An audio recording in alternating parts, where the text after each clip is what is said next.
All right, so we start here today with this from Abram Ahama Brahamas.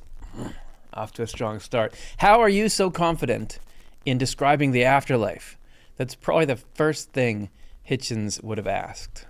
So confidence is just about like look someone in the eye, shake their hands. No, it's a good question because you're definitely going to see me on this channel and off the left eye, my other channel, speaking about the way that the afterlife is and saying it like I know that's how it is. So there's two parts to how I got there.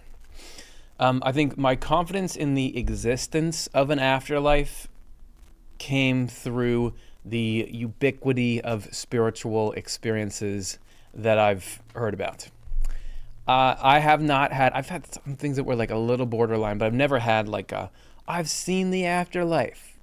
But so many people have. And I'm not just talking about like the people that I read their books. I mean like my next door neighbor growing up. I mean like relatives and like my aunts and uncles. Like they're everywhere. And from that, I feel like, okay, there's something out there. Then I go from the like there's something out there to the particular and weird stuff that I claim to be how the afterlife is, what I was saying here when I was talking at Christopher Hitchens' video, through Swedenborg. And the reason, so Swedenborg, yeah, that's just somebody else writing in their book, I saw the afterlife and this is what happens. He writes in the beginning of Secrets of Heaven, his first spiritually kind of book after he made his transition from his scientific phase to his whatever, mystical phase. He says, I know that people are going to, I'm paraphrasing a little, but not much. I know that people are not going to believe this, but I've seen, I've heard, I've felt. So for me, why I have such confidence in his is because the stuff that he says about the stuff I can observe, like how the mind operates and the tools that he gives to navigate consciousness, those have worked so well for me. I have seen that impact that gives me confidence. Like I think he's really, what he's talking about is really there. Not to mention the explanations that he gives,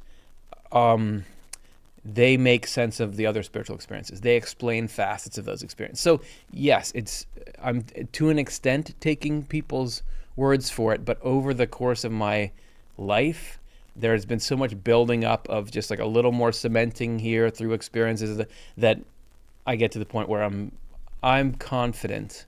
And who knows? It doesn't mean I'm right, but I'm confident enough that I feel like putting this out into the world is good. And I believe it's true. I could be surprised that it's not, but I really think it is based on my information. Thanks for the question. Hey everybody, this is Curtis. What do we call this? Oh, Curtis responds to your comments and questions and stuff live. We passed 1,000 subscribers on this channel. Thanks everybody for doing that.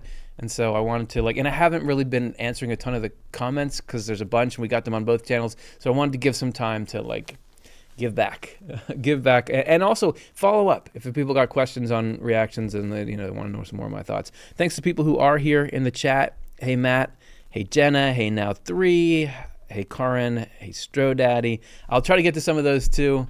Let's go through a few more of these. Like we picked through some of the comments on the previous videos. I don't know how many we had, but okay. Next, let's do the next one. Okay, this is from the Kirsty Burke video. It's from Jeffer. 2916, great year. One of the reasons I left Christianity myself many, many years ago was because of biblical passages like this, like the ones that she's citing that made her lose her faith. I don't find myself drawn to any religion anymore, just don't feel that I need it, but really like what Swedenborg technically did for Christianity so long ago. Okay, so you got Swedenborg in your past. I also find it a shame that his literature isn't taken more seriously. Hey, you and me both. If I could have one thing happen, it would be let's take this seriously. And part of why I did doing these reaction videos is that I feel like the conversation around these issues can be significantly enriched through inserting Swedenborg. For example, with this one and with the Hitchens video and the Myth Vision, a lot of the ones that are genetically modified skeptic.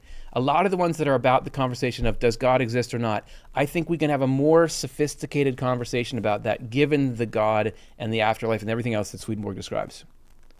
That was what, when I first got on YouTube, I felt like, yeah, okay, these are all fine points. Like when I see these people making these arguments for or against God's existence or Christianity or whatever, I'm not like, how could you even think that? I get where you're coming from. And Jeff is saying, I'm out of here on religion. I'm not like, why are you leaving religion? I know, I get it.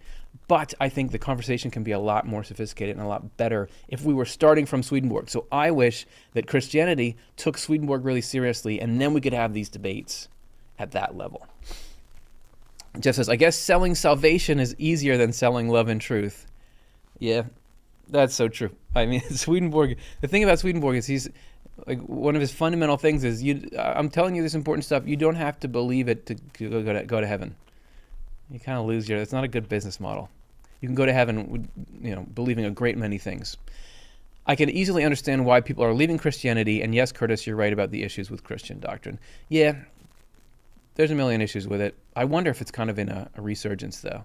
Thanks for the question, comment. I mean, okay, let's see the next one.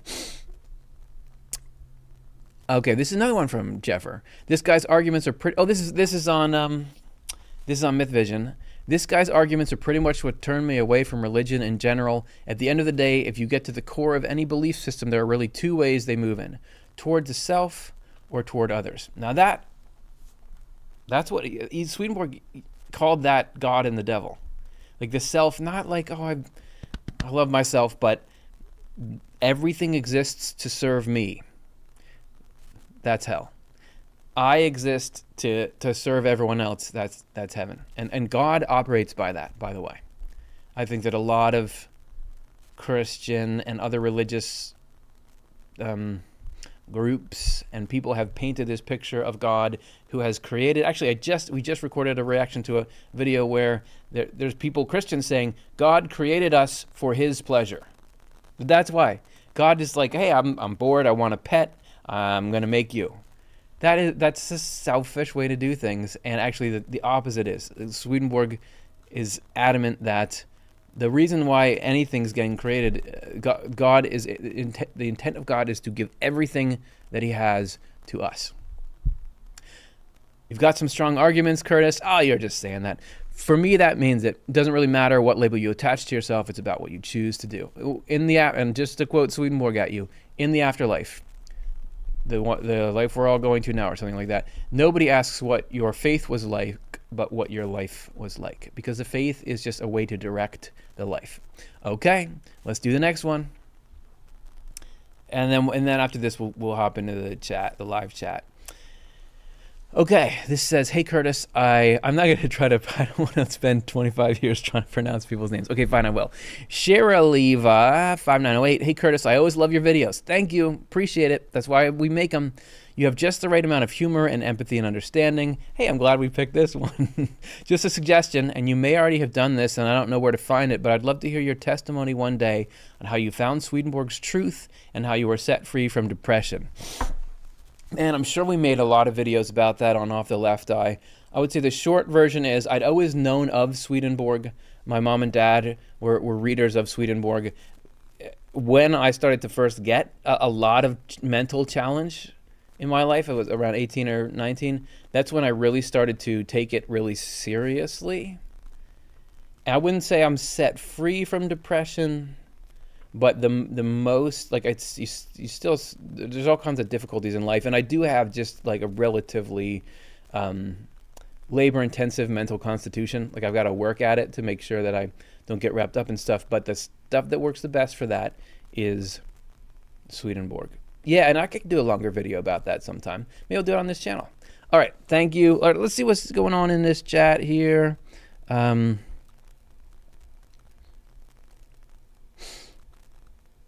right. Now 3 says, hello from Germany. Thank you, everybody. I resonate with you. You truly help me absorb Swedenborg when I get frustrated with concepts. All right. Stro Daddy. Any passages from Swedenborg? See, this is live. I'm really looking through. Any passages from Swedenborg you would recommend for discussion with family members, relatives, etc., of more mainstream Christian denominations over the holidays? Yeah, let's make those holiday conversations fun. There's this book that Swedenborg wrote called True Christianity, which that right there is a fun sort of starter. Like, hey, don't you want to know what the true Christianity is? There's two in there. There's one, one of the few that I have memorized is True Christianity 56. And he says, from these few things, you can see how insane it is that people teach that God can be angry at us, be vengeful toward us, rage against us, cast us into hell. Swedenborg talks about a hell that is something you cast yourself into if you love what's evil and false and love controlling and dominating others, as I said before. God wouldn't do any of those things. To do such a thing is against his essence, and what is against his essence is against himself. So that's like if you really want to stir things up. I was just also reading, it was in True Christianity Volume 2. I'm sorry, I don't know the number, but I was just reading it, and Swedenborg says, if you're thinking of Jesus Christ as this human God, as God, and think about a Jesus who looks at good people or the righteous or the whoever with a kindly face and smiles at them and is like, I love you, and then looks over at sinners or somebody who didn't do things right with an angry, vicious, cruel face and like and he says, think about someone who did looked over here, what kind of individual would the Lord be? Would Jesus Christ be? Who is that? Who acts like that? What parent acts like that? Really what it is like, I love you, and I'm going to do everything I can to get you out of this stuff that you're doing. But the love is there. So there's a couple. All right, let's do the next thing. Let's do the next one. Okay. Oh, this is from the Jordan Peterson video. This is like a memory lane, all these things. Okay. Damofat, thanks Curtis, the integration after you die thing. I don't really go along with it. Okay, so I said in Jordan Peterson video, Jordan Peterson talks about integration, and I say Swedenborg says that happens after you die. For one thing, it begins here and now. Has to. And I think to some extent it can be completed here too, within limits. See later in this comment. When Swedenborg talks about death, I just read AE 275, section 21. Dude, this guy's like in the Swedenborg. Okay. And I think if I understand where this is going, you're right. And I oversimplified it. But let's see. That can be taken to mean that the death of the lower self. But also after death, we also learn that we never truly and fully integrate. Perfected to eternity, we get close and will continue to get closer, forever closer. Life is about the journey, not the destination. Sure, there's a big, apparent, and obvious change on the death of the body, but the death of the natural man can happen here. Can recommend Peterson's 12 Rules for Life. Thoroughly enjoyable read. And that I like to see. You out Swedenborg to me. Because it's true. I even sort of thought of it when I was saying it. Swedenborg does describe a world of spirits that is the first place you go in the afterlife. And the major process that happens there is what Jordan Peterson calls integration. Swedenborg calls it, he calls it quite a number of things, but it's getting your outer self and your inner self to correspond. So that what you really believe and think deep down get into harmony with your actions. A lot of that happens there, but absolutely, the intent is that we do that here in this life. You're totally right about that. And some people, he says, don't really spend time in the world of spirits. They're either so committed to heavenly things that they go right up into heaven, or they're so committed to hellish things that they're like, I want to get right into the pleasures of hell. So yes, it's true. It's true. I love it. Thank you for that. And way to go diving into AE. I mean, that's like a deep cut. Okay, next one. This is on Christopher Hitchens' video. Debates within debates, but I love Swedenborg's logic of God. A beautiful treasure of knowledge to explore. That's what I'm talking about. I don't care. I don't care about whether people think I have a better point or something like that than any of these people that I talk about in these videos. What I want is to introduce the logic of Swedenborg's logic of God. I think another comment in that video was like, oh yeah, I don't know what this Swedenborg is, but of course the God he describes sounds good. Even if you don't, but dismiss Swedenborg, that idea getting out there. That's what I want. That's good. All right, let me take a look at this, at the chat here again. Now 3 says, I am really depressed, but I have an elderly dog. It's my first and last pet. Suicide is not good, but Jesus will understand. People just judge. So now 3, I'm hoping that doesn't mean you're thinking of hurting yourself. Maybe I'm reading that wrong, but please don't. I had a friend who took his own life, and I think he felt like nobody cares. But we did. And then I'm going to try to say, God will judge you or something, but people care, even when it seems like they don't. Like there's always good that each one of us is doing. That's why our life is still going here.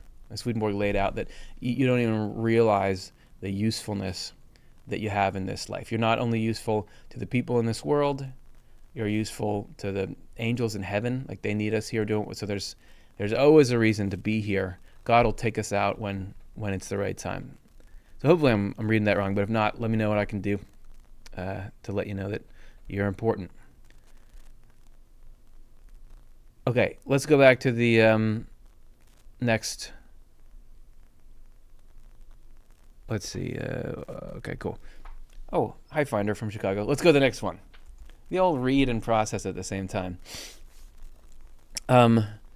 This is in the Oprah video. Yeah, I was the one who said, no, put this horns on Oprah. Like, is it going too far? But it's like all about, like people really will not click on your stuff unless it's like, because there's so much out there competing for attention. Okay, this is from Ryan Evelyn 4333. Wow, I'm impressed. As a non-believer, I really appreciate your compassion and inclusivity. Thank you. The way Christians gatekeep paradise is cringe tribalism. Yeah. You're either on Team Jesus or you're tossed in the furnace. I may not believe in heaven, but I've heard the gate is small and the road is narrow. I imagine those who revel in the condemnation of others will be the first to feel the flames. So here, what's interesting about this comment is like, there's this like, okay, I'm not a Christian, but there's some ideas from Christianity. There's like heaven and hell bound up in it. I think it's because those ideas are universal. If I had to describe what Swedenborg's message is, in one sense, those ideas are universal. We all have a sense of heaven and hell. That's why you can use, like Pink Floyd can sing that song, like, do you think you can tell heaven from hell? I don't think they're talking about, like, I'm religious, and it's because we understand those basic concepts. And part of hell, meaning like the thing that can occur in any person's heart, is a despising of people who are not like you. So the hell, as I said before, is the love of self, and not love of self like self-esteem, but love of self like everything out there is inferior to me. So definitely, Swedenborg was you could call him a Christian reformer. He was very upset with the kind of cruelness and callousness that the Christian church he lived in had. And he said that people who don't really have the love side of it in there, which is the love for the entire human race, they get this idea. Yeah, the fun of heaven is that some people are out and we're in. But heaven is not like that at all. Heaven is a state of mind in which even angels who are in heaven, Swedenborg says, and when talking about angels, he's just talking about you and me who get into the state of heaven and are living there. Anybody in heaven, he says, would trade places with anybody in hell if that person in hell would let them. But hell is like, you're there because you want to be there. So that is what it is to be in heaven. Is I wouldn't think twice about like, you can have, no, I have this happiness here. I want you to I'd rather you have it. Because that's the way God is. Cool. All right, let's do the next one. We're going to try to get through 90 million comments before this live stream is over. This is his Vera Hull. Hello, Curtis. Hi. I hope you don't mind if I ask if you believe Jesus Christ as God's Son and the final atonement for our sin, or do you believe in God as a higher power and we are to do our best in life to be close to God in our own strength? I'm asking for a reason. I hope you can reply. Better late than never. I'm replying. And I hope I understand what you mean by this question. And it's probably kind of a third way. Because I believe Jesus Christ, and I get this from Swedenborg, so, I believe Jesus Christ is God.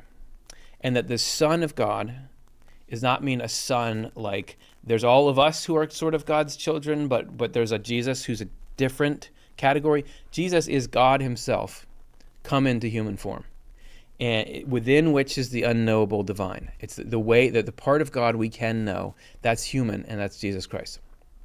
The Son is a correspondential term, just like every term in the Bible, that is used to describe the divine truth.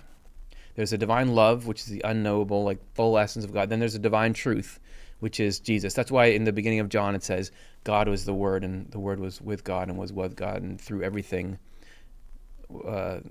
something close to that was made. Because everything from divine love, which is the heart of God, is made through divine truth. So, final atonement for our sin, I don't believe in the doctrine of the atonement as in there was God who was upset, and I think some Christians believe this. God was upset at our sin. We had too heavy, because of the fall in the Garden of Eden, we had too heavy, we couldn't pay that price, so Jesus Christ came, took the misery on him that would have come, our punishment went on to him. I don't believe that. But I do believe that Jesus Christ saved the human race and is the way for human beings to reach heaven. So, man, this is like, I could launch into a big, long talk about it, but why did Jesus suffer and die? That's the name of a title of a video on our Off the Left Eye YouTube channel. Go watch that. There's another one called Why Jesus Was Born on our YouTube channel. Go and watch that. Jesus is the way. With the ecumenical thing, anybody who thinks of God as a person and tries to live a life that they think that person would want to do, believe it or not, they're connecting with Jesus Christ. You can connect most directly through the knowledge of Jesus as is given in the New Testament, because that was this particular, that really happened and it really meant what Christians think of me, like it was really important. It's not the only way, but that is, all roads do lead to the human God, which we call Jesus Christ. And no, definitely we can't be close to God on our own strength. You can't do anything, let alone good, on your own strength. Only Jesus, which is God and as a person, can give you the strength to do that. I hope I answered what you're asking for. Okay. Hey, back in the chat. Now 3 said, I feel helpless, don't know what to do, but I thank you. You care. Love to everyone. We care. Everybody cares. And you know who else cares? God cares. Angels care. Heaven is cheering for you. There's a lot of resources. Reach out. Talk to people. Don't be isolated. Yes, we care about you, for sure. Unceasingly. Craven Maples says, does anyone know what Swedenborg means by will and how that relates to good and love and goodness? As I understand it, what would I know? There's 2 basic faculties in a human being. Swedenborg, they're translated in a number of different ways, but one translation is the will and the intellect. So the will is like the organ of love. So just like the lungs are like or the heart is the organ of pumping blood, right? Of blood. The will is the part in us that, it's like the will is the heart and love is the blood. You know what I'm talking about?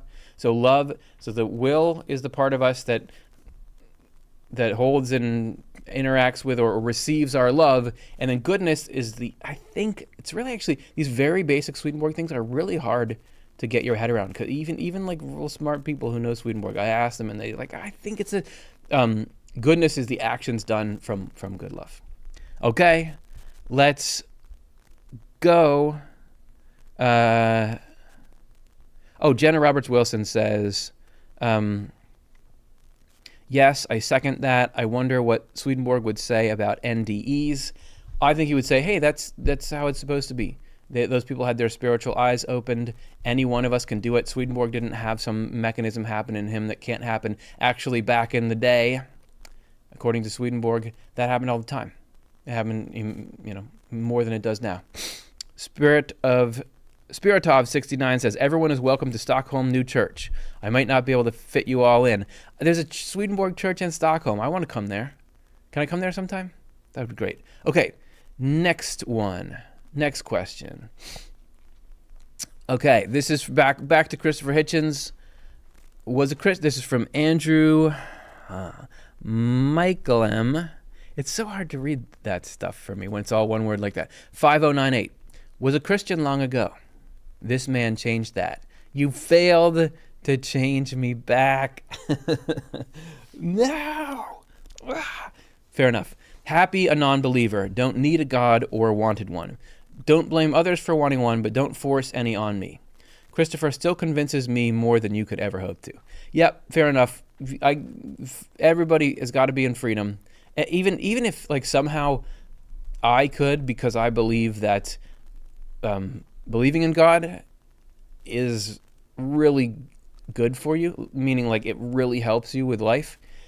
If somehow I could force somebody to believe in God, it wouldn't really do it. Just like if somebody forced me to believe something, it's not really yours. Only the things that and this is something that Swedenborg says, I know, I keep on coming back to that.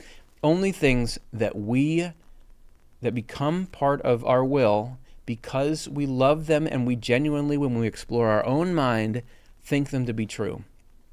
That is the only thing that can stick with you. All this Swedenborg stuff that I'm into, I had to and continue to have to examine it for myself. It can't just be somebody else's in you. It's got to be yours. So, all good. Thanks. Thanks for being so polite. Okay, next one. This is back to Christy Burke. Raku Hard 76. I'm a fan of Christy Burke. I came to Curtis's video expecting to find some evangelical blowhard trying to defend Calvinism or biblical atrocities. Look at that blowhard in that thumbnail there. Instead, I refreshingly found a man who is not only familiar with Emanuel Swedenborg, but claims Swedenborg as a theological inspiration. Oh, you know about Swedenborg? You're so great. I was moved by this video because I came from the same hardline fundamentalist and Calvinist background as Christy, and discovered the teachings of Swedenborg when I was 19 years old. Now 37 years ago was an important step on my own journey. While I have since moved into the same atheist agnostic camp as Christy, I still appreciate what Swedenborg meant to me at the time. Thanks, Curtis, for a brief revisitation of my spiritual/theological past. Oh, you're very welcome. I'm going to do a little throwback Swedenborg. That's one thing that I don't have. As I wander into these conversations around belief in Christianity or not, I was not raised in a fundamentalist Christian place. So I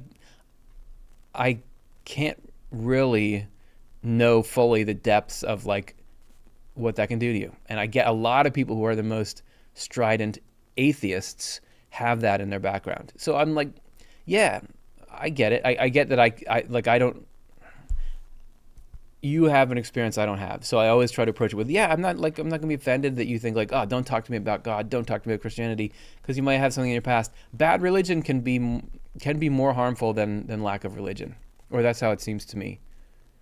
Because Swedenborg talks about plenty of people who are very wrapped up in Christianity, and yet it actually leads them to be worse, be meaner, and it actually blocks their ability to enter into the state that he calls heaven.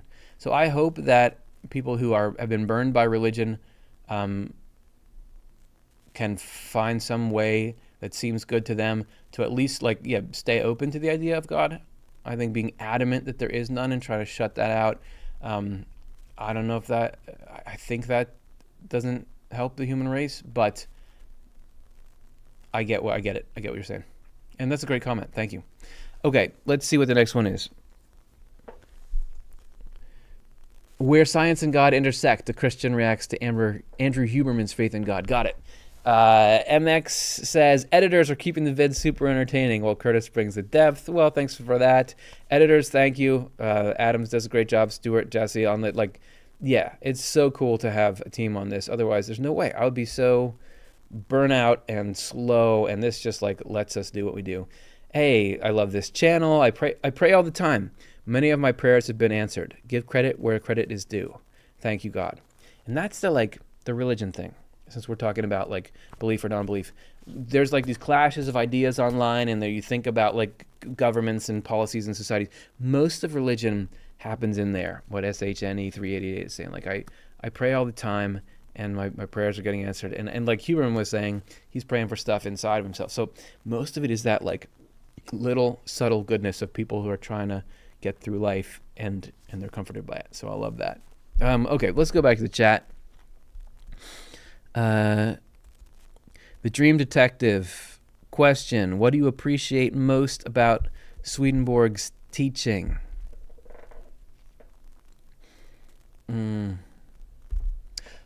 It is consistently loves everyone. It consistently loves everyone.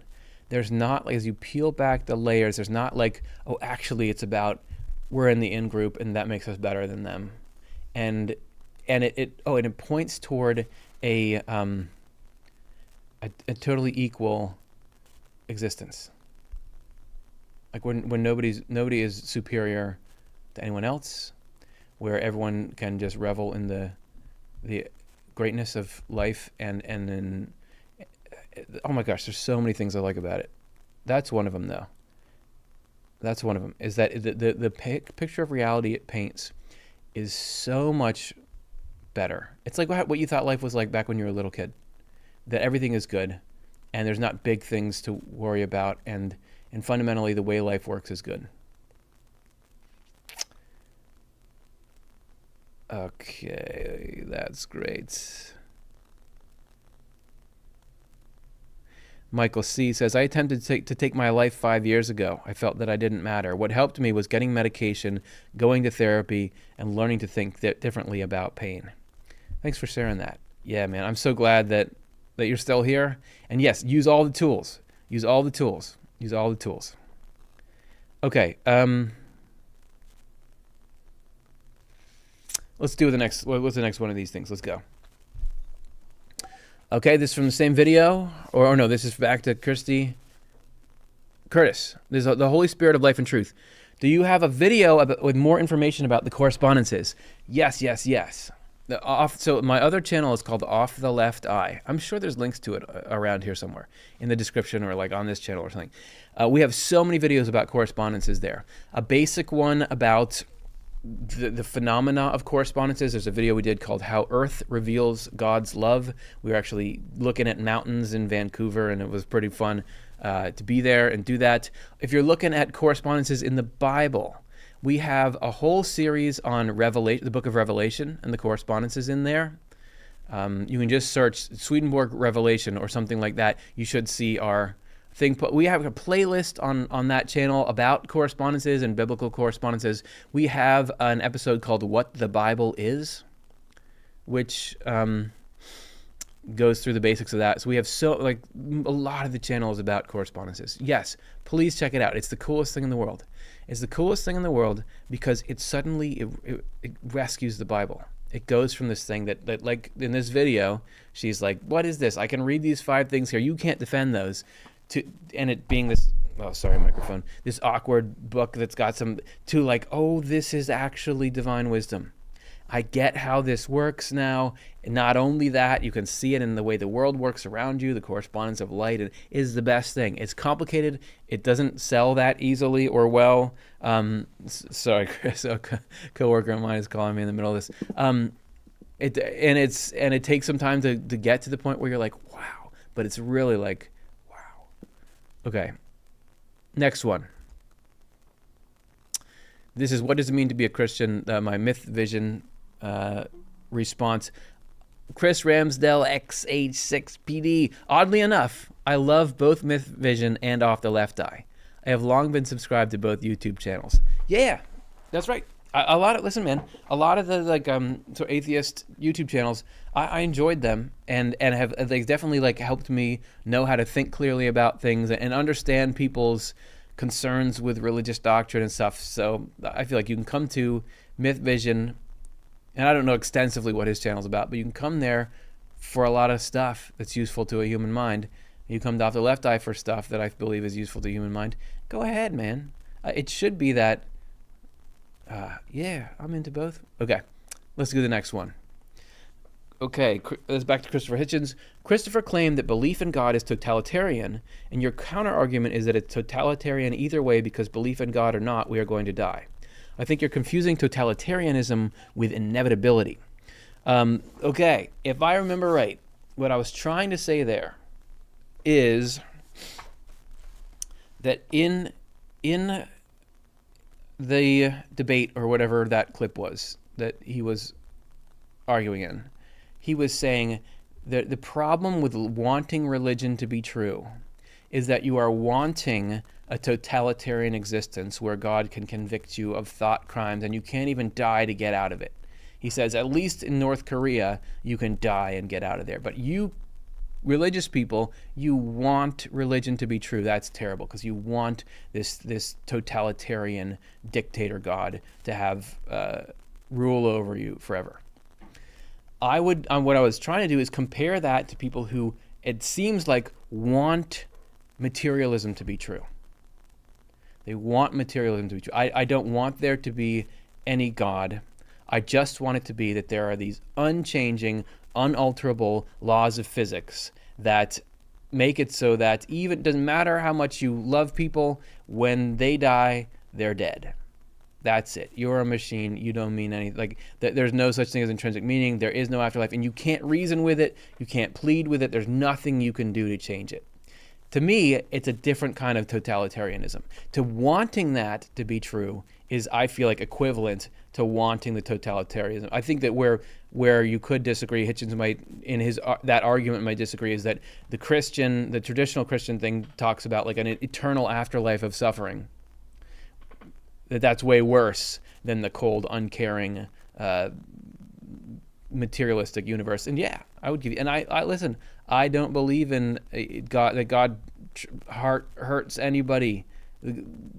God is constantly trying to make life as good as it can be for everyone.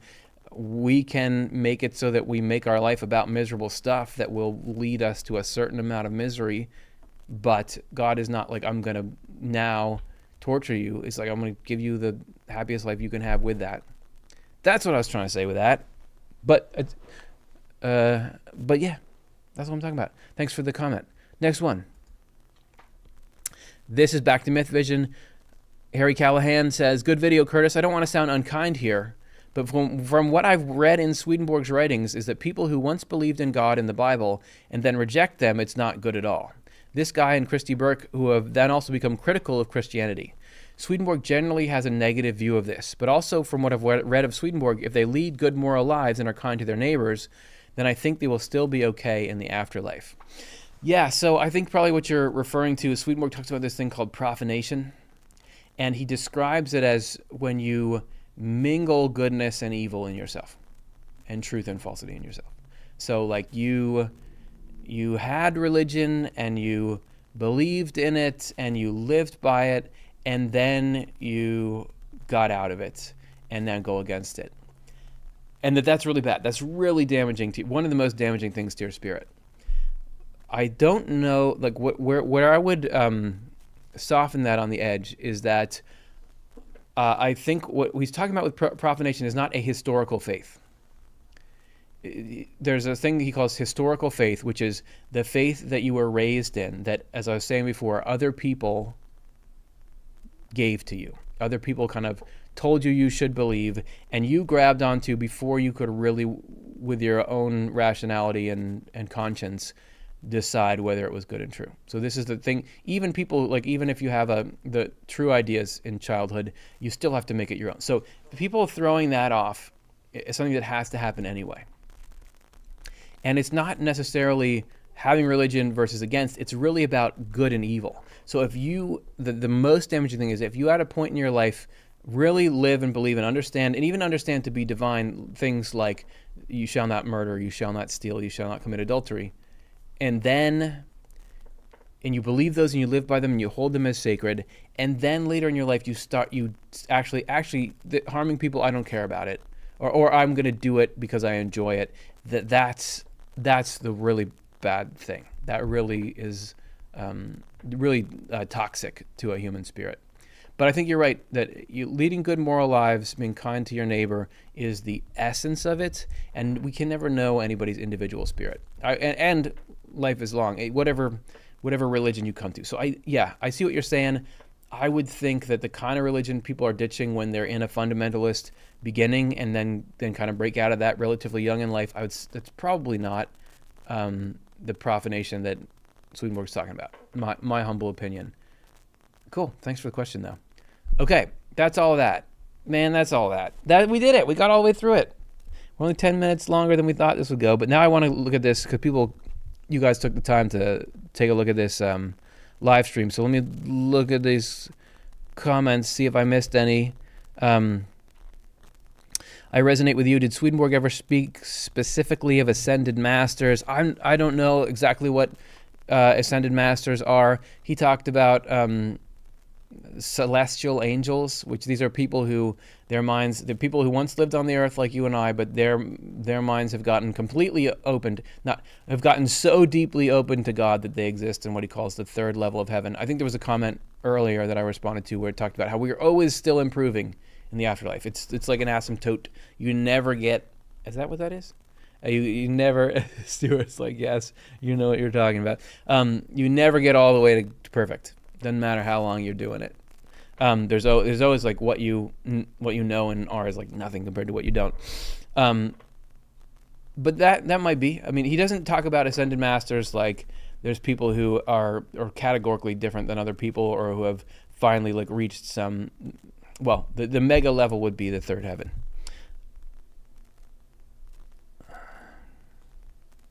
Jenna Roberts Wilson, every chance I get, I try to share the importance that Christian faiths respect and support each other, as Paul wrote in 1st or 2nd Corinthians.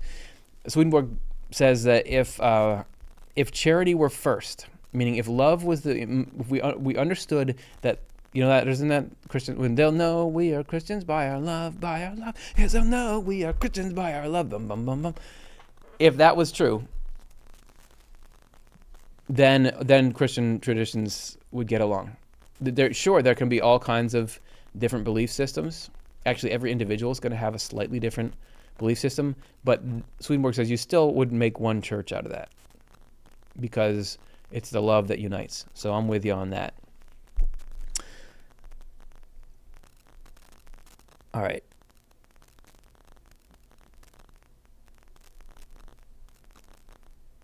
Cool. Thanks, everybody. I think I'm going to... one last thing. Rob Pickett says, while reading, and since the negative thoughts come from evil spirits, doesn't that mean they're still around me when I'm reading the Bible, or am I just not deeply focused enough while reading to fully absorb God's word? So according to Swedenborg, negative stuff comes from hell, good stuff comes from heaven, really from God through heaven. And hell is like the inversion of everything that's good. So your mind is connected to the spiritual world. We are spiritual and physical beings at the same time. Your mind is connected to the spiritual world. So there's heaven and hell in your mind all the time. And he even goes so far to say as hell can infuse negative thoughts into you and negative feelings. Rob, I would say, there's no reliable way to always shut out negative thoughts and feelings. You can have...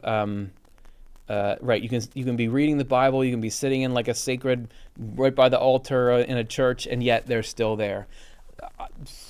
Sometimes they're just there. Swedenborg, even when he had his awakening, there were still evil spirits that were around him a lot. But the place we can get to is where we don't believe them and where they're not running our life. The negativity is not running our life. So Swedenborg does talk about once you get to a point where you have faith or the belief in the power and goodness of God and God's sort of mastery over life, you get to a point where evil spirits, like they are just like, we're not even going to try with this guy because we know it's not going to work. I don't know, like in specific times when you have like depression or anxiety or racing thoughts that is clinical, I don't know what mechanism that is and whether you can get rid of that through spiritual. I don't know. It's such a complicated thing, the mind. But I'd say don't be discouraged if you still get negative thoughts wherever you are. It doesn't mean you're not reading devoutly enough or something. It's just like there's a big complex mechanism there. For me, what I try to do is, how do I react to these negative thoughts and when do I listen to them and when do I, I'm not going to I'm not gonna mess with you. I don't care what you say, because I can see what you are and I don't believe you. Okay, let's go. Thanks everybody. That was fun. We're gonna keep on making videos here. Thank you for subscribing, you 1,000 people, and let's continue to get the conversation where it should be. See ya.